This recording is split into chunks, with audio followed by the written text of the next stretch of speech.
Найзағайлы сәлем достар. Бүгінгі видеода мен сіздерге өте алып жәндіктер жайында айтатын боламын. Видео басталмай тұрып арнаға жазылып, лайктарыңызды басып кетуді ұмытпаңыздар. Себебі бұл маған келесі видеоны түсіруге шабыт береді. Алып скалопендра. Скалопендраның аяғының көптігі оған жылдамырақ қозғалуына әсер етеді. Жәндіктің бұл түрін үлкен паразит деп айтсам қателеспеген болармын. Олардың ең ұзыны 30 сантиметрге дейін жетеді. Оның құйрығында қос таяқшаға ұқсас мүшесі бар. Скалопендра жәндіктерден бастап кішкене құстармен де қоректенеді. Оның көру қабілеті өте нашар. Сондықтан олар барлығын бас бөлігіндегі рецепторлар арқылы сезеді. Егер ол адамды шақса, шаққан жер 1-2 сағат ауыруы мүмкін. Ал егер зиянкестің өлшемі үлкендеу болса, онда ауырсыну 1-2 күнге созылады. Және әлсіздік басым болып, қызуы да көтерілуі мүмкін.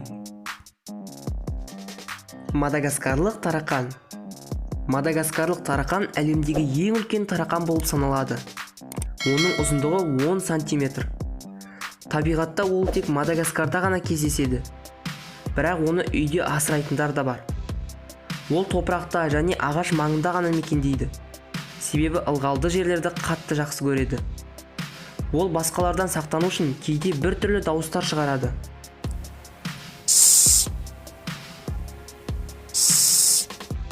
Чандық мега таяқша. Чандық мега таяқша таяқшаға ұқсас ең ірі жәндік. Әрі ең сирек кездесетіні. Мүмкін олар тіптен көп шығар, сирек кездеспейтін шығар. Бәлкім біздің Қазақстанда да өріп жүрген шығар. Бірақ біз оны байқауымыз мүмкін емес деп те айтуыма болады. Себебі олардың осындай бейнесі олардың ағаш бұтақтарының арасында байқалмай қалуына әсер етеді. Олардың ең үлкені 60 сантиметрге дейін жетеді. Ал салмағы аса ауыр емес, 60-80 грамның арасында.